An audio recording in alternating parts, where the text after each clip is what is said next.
Good evening, ladies and gentlemen. Welcome to a new episode of Flesh Wound Farce, where we review and discuss your and our favorite comedy films. This is the world's first and only combination trivia host and professional wrestling announcer of Chilean descent that currently resides in Southern California, Ozzy V. And with me, as always, on this program, first in the Northern California Bay Area, world-famous juggler Greg Larson. How you doing, Greg? We've got new Spaceballs coming, so I'm great. How about yourself, Ozzy? Well, initially hearing we have new Spaceballs coming, not exactly the visual I was anticipating, but hey, there's a first time for everything. Also with us, ladies and gentlemen, Flesh Wound producer Todd. How you doing, Todd? Chilling. As always. Interested on your thoughts on tonight's film, to be honest. You know what? I'm going to really surprise you guys. We're going to get started with this. Today we're going to be reviewing Zapped, which was released on September 3rd, 1982, rated R with a runtime of 98 minutes. Todd, do you have a trailer available? You damn right. There was more to Barney Springboro than his mind. There was more to Peyton Nichols than what met the eye. Smile! I don't think there was. And on that day when Barney got the power, it was Peyton who knew exactly what to do with it. I can make things fly around. I can move things. He guided Barney. I got it all figured out. You do your thing. We'll make a fortune. And he advised him in the fine art of dealing with parents. In the mysterious ways of women. Wow. And in the unpredictable laws of chance. You're a winner.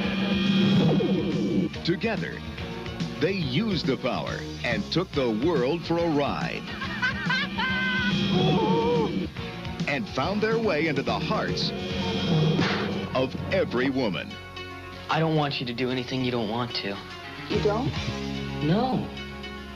I have way too much respect for you, Jane. You do?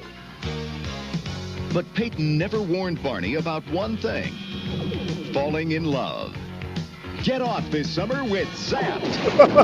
What? Oh my God! His over-persuasive wife. You ugly spasm. Oh An my! outrageous pair. An incredible pair. One spaced-out Vulcan, one spaced-out dummy. A team of professional exorcists. And a half-naked cast of thousands. All come together in Zapped, a movie that's out of this world and out of its mind. Where did this trailer... Get off this summer with Zapped? I think we just all What? just got a new favorite moment. Holy cow! What? This didn't even hide anything. No. It does kind of lean into my point here a little bit that I'm about to make shortly. That was the trailer for Zapped. I can't get over that. Oh, man. Oh, my gosh. That's Okay, masterful right. marketing. let's It get back knew to the this. crowd it was going for, and it just didn't hide leaned into it. anything. Nope. Okay, wow. That actually explains a lot. Okay, this was written and directed by Robert J. Rosenthal. Also getting writing credits is Bruce Rubin, starring Scott Baio, Willie Aames, featuring Robert Manton and Felice Schachter. Initial thoughts on this. Here's the thing that's hilarious is that, and this is what I'm about to get into, is that when I heard about this movie and just saw the poster, I had one thought in my mind of how it was going to be, more in the vein, and I'm not saying this to get angry, but like a private School, the private school, classic. or Joysticks, or like, just one of these other titty comedies. And that's how it was marketed here. Literally, get off this summer with Zapped. Like, what else could that mean? And then just how I look at even the poster. Todd, are you able to pull up the poster just to give a visual for anybody watching on the YouTube? I mean, I absolutely would have if you would have gave me more than 2 seconds. I'm sorry. I'll keep talking. I'll keep talking about it.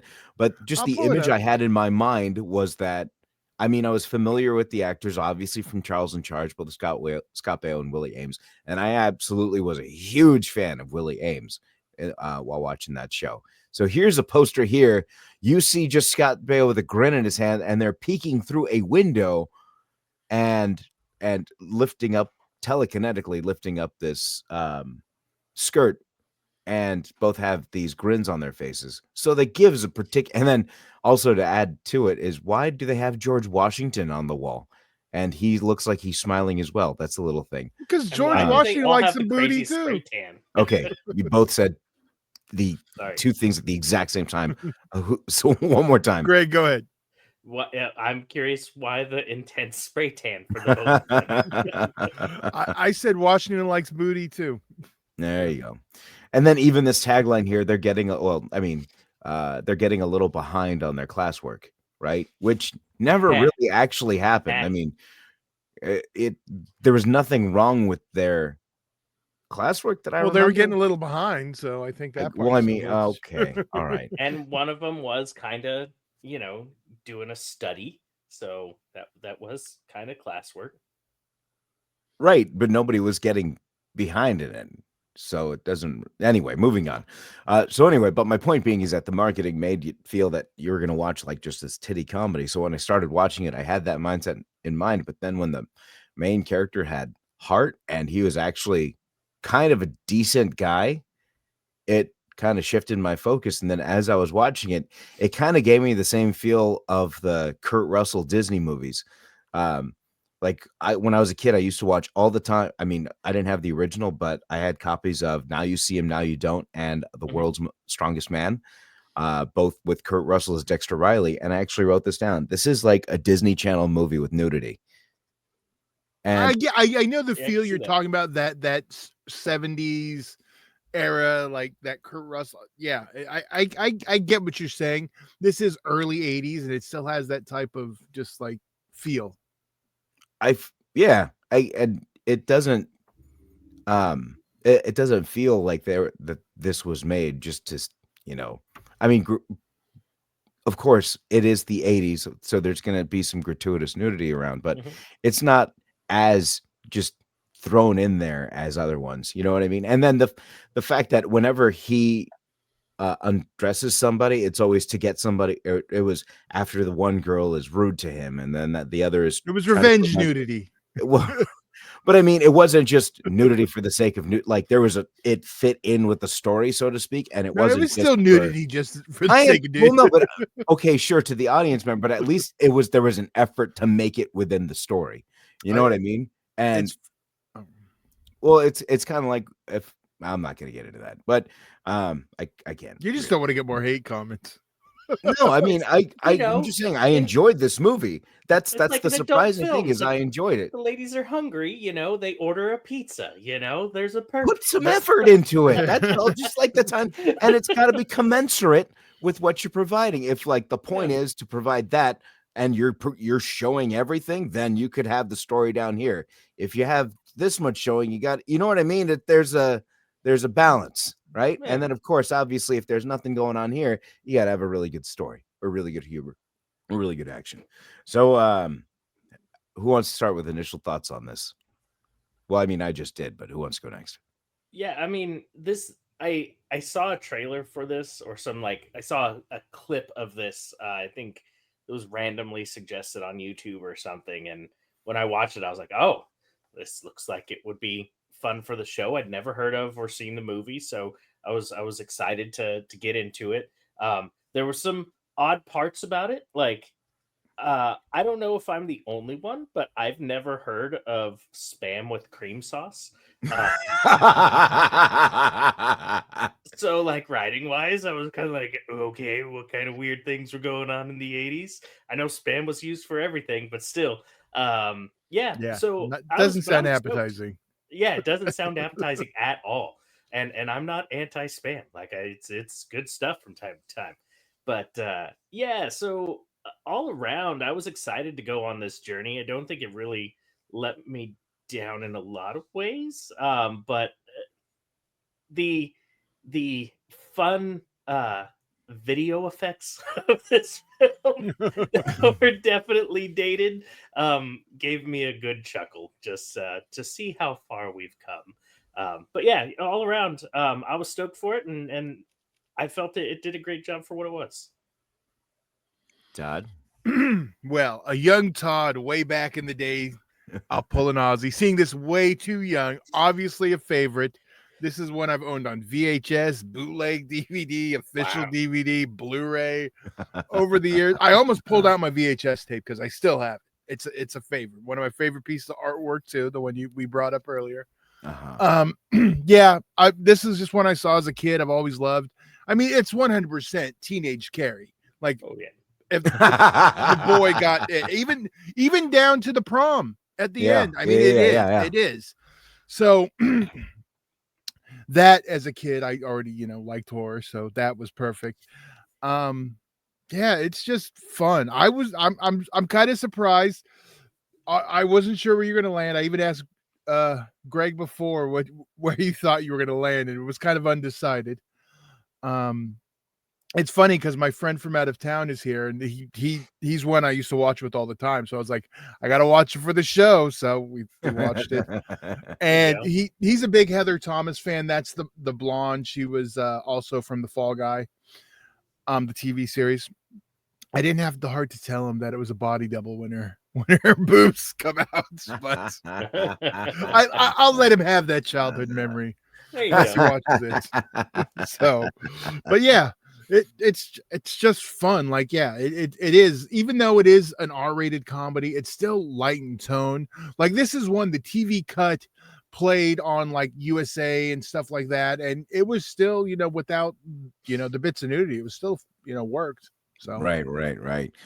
So getting into these favorite moments, it wasn't really intended to be a favorite moment, but Scott Baio running was such an odd visual. Yeah. I don't know, he seemed like a big kid rather than like a high school student at that point. So I don't know, that it made me laugh. I mean, granted there were comedic moments, but obviously the trailer line that's the best. It's my favorite line out of everything. Whatever came out of this movie, including trailer and everything, that, man, if I was the movie trailer voice and I saw that in the script, I'd be like, wait a second, are you guys serious? You want me to say this? To be fair, it was 82. No one cared. It was like, it's a paycheck.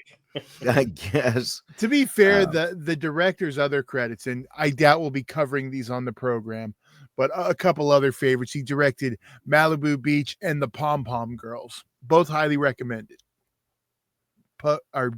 Ozzy, don't even, No, I've seen that film. Which one? Pom Pom or Malibu Beach? Both. They were on the same VHS that I discovered in a drawer. Ah, so you enjoy. Well, maybe we will have to cover him in the future now. Listen, it was a long time. From the sounds ago. of it, they've been covered. Okay. That was one of those moments where I didn't know what to do. I thought I was breaking something. Jesus. So, okay, so but that is Scott Baio running, I gotta say, is out of everything. It was quite peculiar. What about your guys's? I mean, I have to take the scene in which they were disposing of some marijuana, and the janitor got in there and enjoyed it unintentionally. And I'm sorry, like, most of it was fun, it was entertaining, but the salami bazooka, that is where I lost it. It's like, bravo for like going like Naked Gun level, silly, and that's definitely an A+ comedy bit for me. I'm gonna give you two. I'm gonna give you as a kid, and I'm gonna give you now. Okay. All right, as a kid, I loved all the dummy stuff, just the whole Exorcist type stuff. Oh yeah, absolutely. That was my and the mom kind of looks like Linda Blair a little bit, so it's kind of funny. That was always my favorite. And as then a kid. him doing the projectile vomiting. Like, yes. Yeah. So like hilarious. So for a horror kid, this still had, like, even though it's nowhere near a horror film, it has the whole teenage Carrie thing going on and the Exorcist stuff in there. So that obviously appealed to me. Now the part that got me this time that made me laugh the most was also involving the marijuana, when the teacher is showing the principal, like trying to get him in the office and show him like where the weed is, and she's like looking, and then she's like, "Oh, it was right here." And what happened to it? And she's like, and just the way he delivers, "I think you smoked it," just had me dying. But And- like and all the on that- Scatman Crothers stuff in that scene too, like coming out the window, all that scene really just made me laugh a lot this time. Can we also just talk about like why did the principal have to go through the window? You'd think he'd have keys.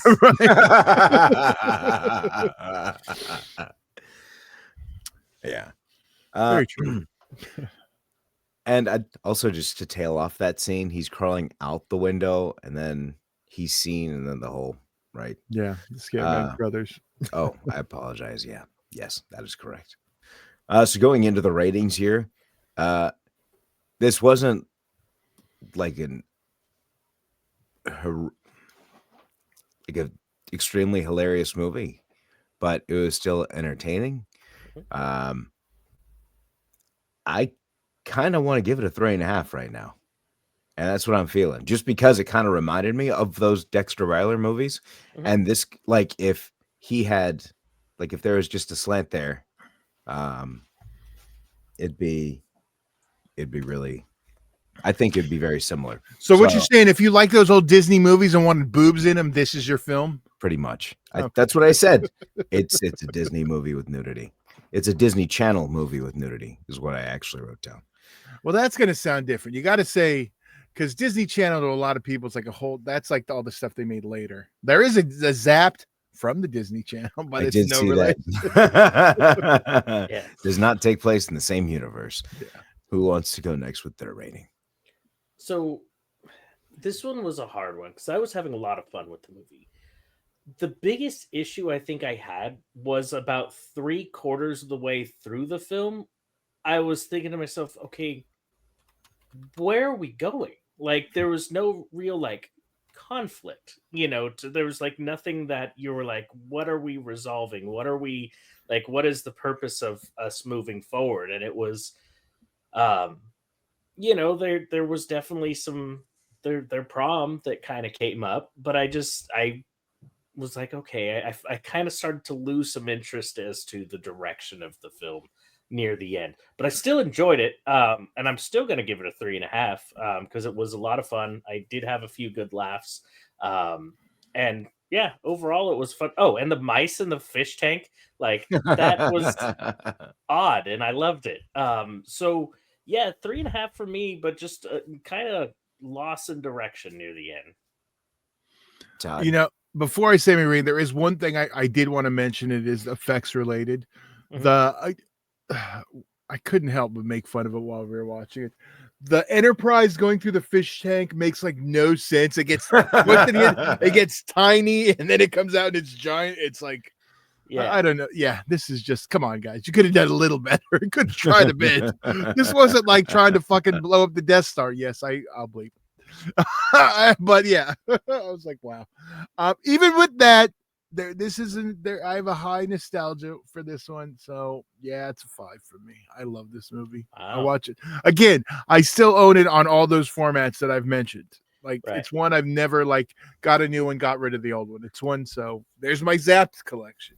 So Alrighty. Unfortunately, Zapped is not available to stream on any of the major streaming services. Todd, any of the smaller known ones? Is it or not like a smaller known, but like a Fubo or I don't think it is streaming anywhere right now. I know it's an MGM title, so I wouldn't be surprised to see it popping back up on Amazon.